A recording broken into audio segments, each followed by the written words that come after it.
bago tayo mag-secret file, ay ilike mo muna ang video na to at mag-subscribe na sa aming YouTube channel. Don't forget to click the notification bell para hindi ka nahuhuli sa latest episode ng DJ Rocky's Secret Files.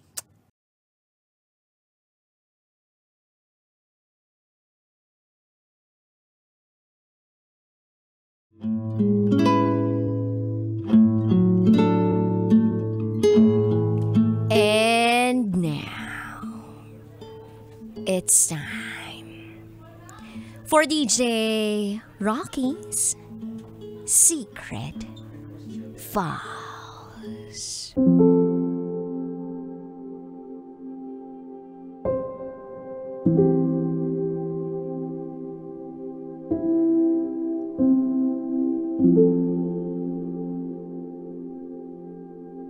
Ako yung bumuo sa kanya. Pero dinurog niya ako sobra.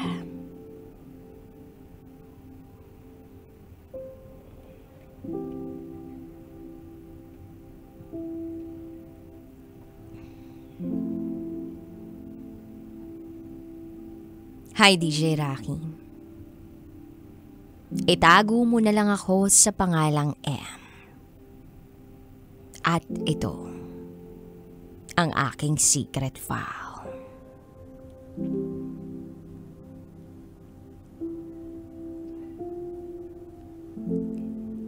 Year 2020.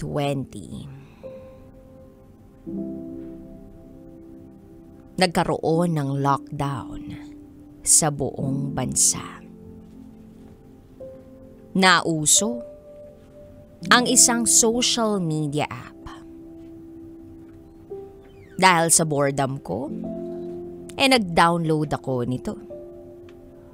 At dito ko nakilala ang taong magpapatibok ng puso ko.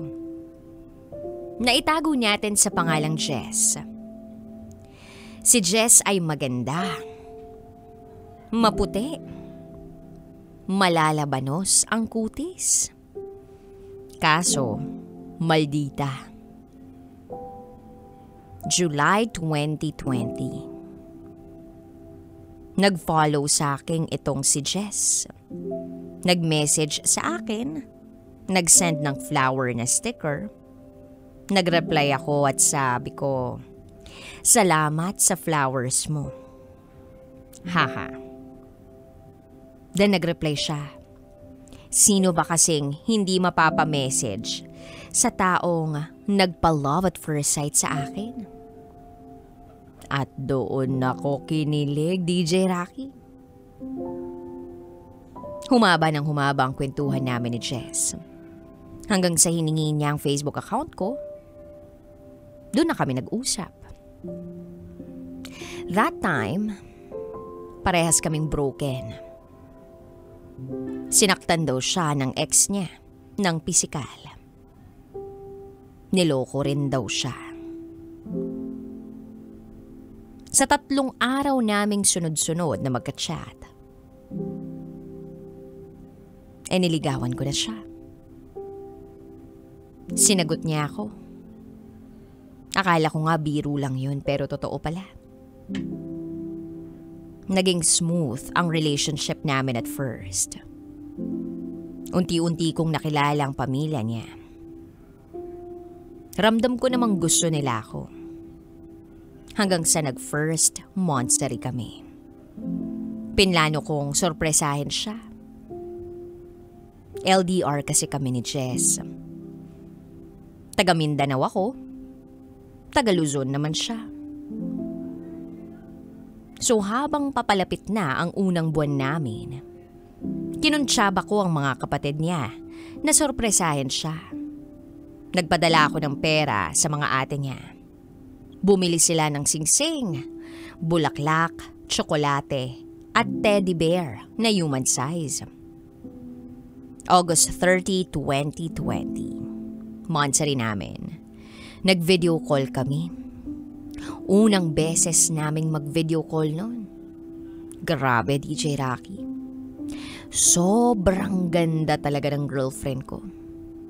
Kaso, ang pangit umiyak. Oo, DJ Rocky. Umiiyak siya that time. First time daw kasi niyang masurpresa ng ganun. Kahit naiyak siya ay masaya ako. Dahil napasaya ko siya. Natapos ang araw na yun, na puro kami tawanan sa video call. Seryosong seryoso talaga ako sa kanya. Na kahit bago pa lang kami, gusto ko na maipadama sa kanya araw-araw na mahal ko siya. Na espesyal siya. May mga hindi pagkakaunawaan, pero alam ko na magiging okay rin naman. Habang patagal ng patagal ang relasyon namin, ay patibay ng patibay ang relasyon namin.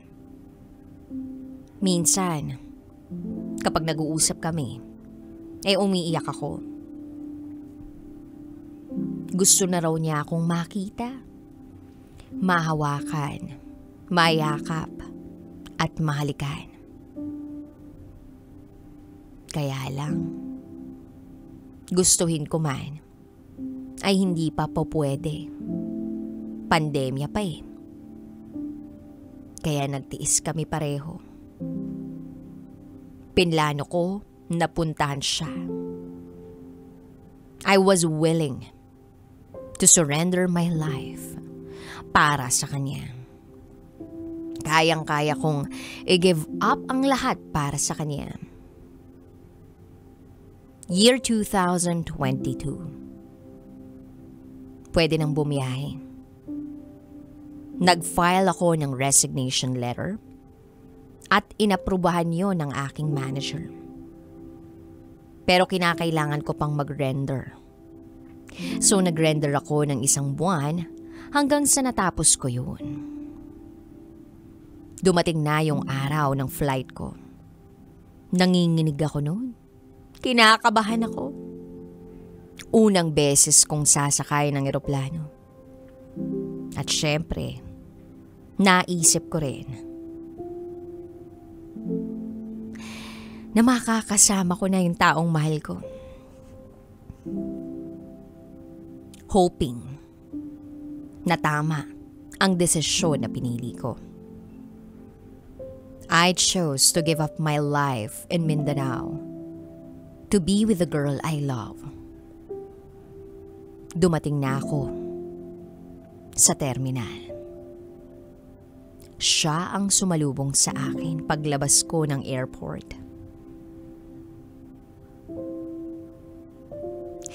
Nang makita ko siya, hindi ko siya magawang mayakap. Parang nahihiya ako. Gatas na tsoko ang kutis namin nang magkatabi kami. Pumunta kami sa bahay nila. Doon ako maninirahan.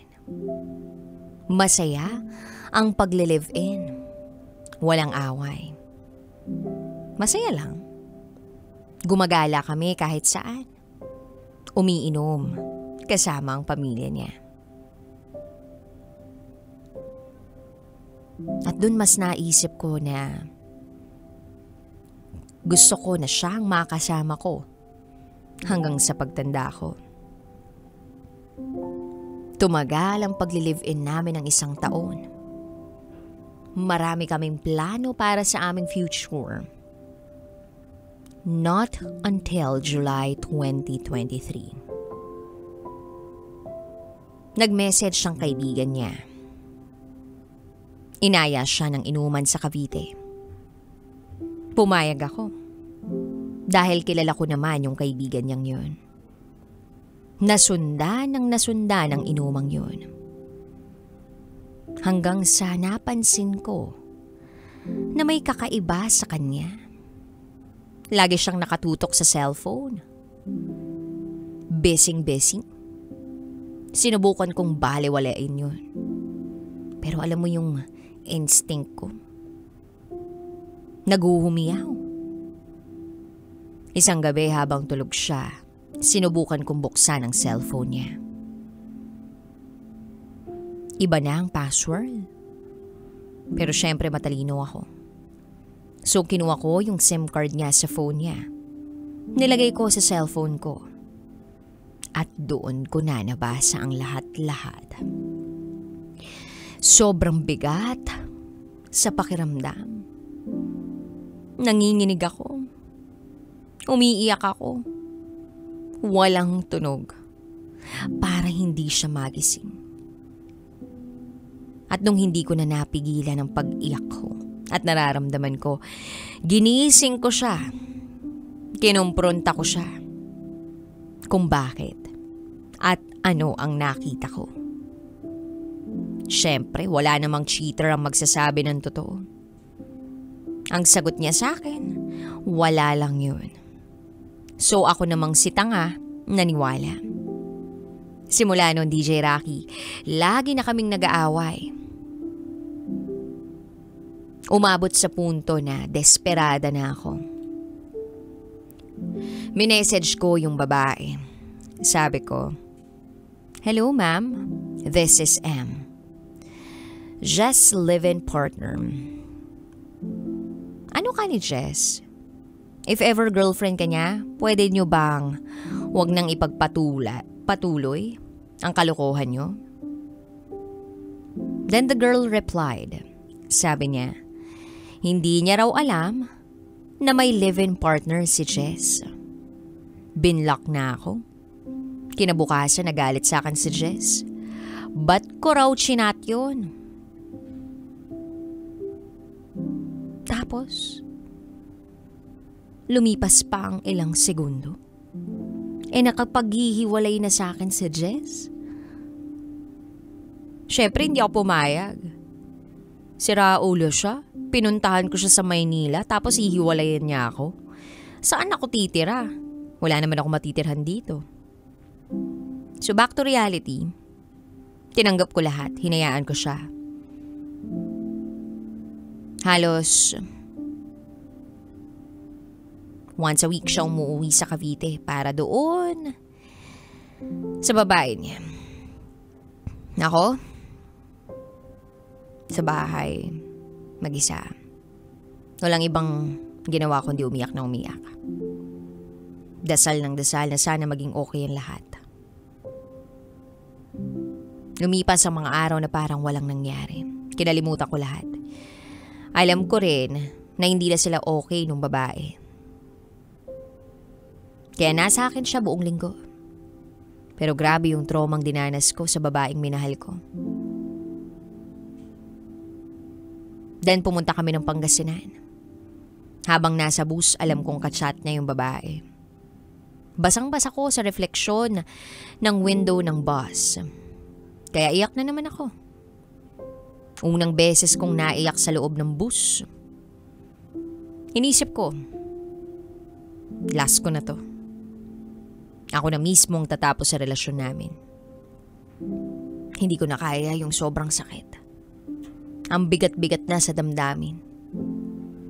Durog na ako. Yung sobrang minahal ko na tao, dinurog ako. Nung nakarating kami sa bahay nila sa Pangasinan, doon na ako nakipag-iwalay. Sinabi ko lahat sa pamilya niya ang mga nangyari. Tapos doon na siya umiyak.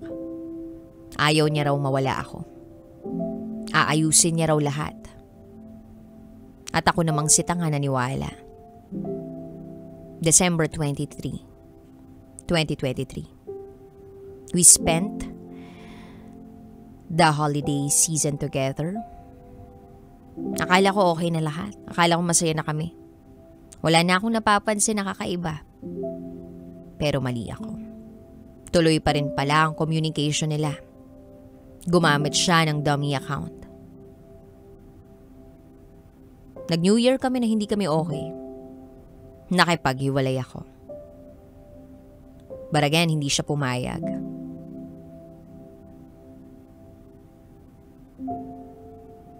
Kailangan niya raw ako. Sa lahat ng aspeto ng buhay niya. Physically, emotionally, financially. Well, naibibigay ko kasi lahat ng needs niya. So, naging okay kami ulit. Wala mahal na mahal ko halos araw-araw ko siyang pinagdarasal kay Lord na sana siya na hanggang dulo. Then fast forward to April 14, 2024. Mismong araw ng birthday niya. Nagsimba kami, kumain, nag-KTV. Masaya. Ang hindi ko alam, may balak pala siyang umuwi ng Cavite doon sa babae niya para doon mag-celebrate buong gabi sa mismong araw ng birthday niya. At ako? Ano pa nga bang magagawa ko? Hinayaan ko na siya, DJ Rocky. At sa mismong gabi ng kaarawan niya, hiniwalayan ko siya. This time ayoko na. Buo na ang desisyon ko. Pinaubaya ko na siya sa babae niya. Sinubukan niyang magmakaawa. Pero wala na ubos na ako. Sinayang ko yung buhay ko sa kanya for almost 4 years. Sa ngayon nagsasama pa rin kami sa loob ng iisang bahay. Pero hindi na kami masyadong nag-uusap. Nagtatabi matulog pero hindi na ako yung mayakap. Siya na lang. Alam kong sinusubukan niya akong halikan sa aming pagtulog. Pero parang nandun na lang ako.